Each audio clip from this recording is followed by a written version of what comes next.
નમસ્કાર દર્શક મિત્રો, વૈભવ દ્રષ્ટિ સમાચારમાં આપનું હાર્દિક સ્વાગત છે। અમદાવાદની રથયાત્રા જે અમદાવાદમાં ખૂબ જ પ્રખ્યાત છે। અમદાવાદની રથયાત્રામાં લોકો ધામધૂમથી ઉજવણી કરતા હોય છે। જગન્નાથપુરીની જય જયકારના નારા લગાવતા હોય છે અને અમદાવાદવાસીઓ આ જગન્નાથજીની રથયાત્રામાં ખૂબ જ ઉત્સાહપૂર્વક ભાગ પણ લેતા હોય છે। પરંતુ આજ રોજ અમદાવાદની આ જગન્નાથજીની રથયાત્રામાં એક બનાવ બન્યો, જે બનાવ હાથીને લઈને બન્યો છે। આ રથયાત્રામાં હાથી જે છે એ ગાંડા થયા હતા, જેમાં તેઓ જેઠાભાઈની પોરમાંથી અમૃતલાલની પોરના નાકે આવી ગયા હતા।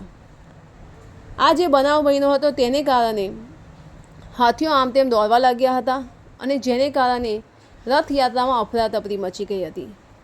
લોકોમાં ભયનો માહોલ પણ છવાઈ ગયો હતો કે હાથીને કારણે કોઈને નુકસાન ન થાય। હાલાકી હાથીને કારણે કોઈને નુકસાન થયું હોય કે કોઈને જીવનો જોખમ થયો હોય એવી કોઈ સમાચાર હજી સુધી આવ્યા નથી। પરંતુ આ હાથીને લઈને જે અફરાતફરી મચી હતી તેને કારણે રથયાત્રાને થોડા સમય માટે બંધ પણ કરી દેવામાં આવી હતી। ધન્યવાદ।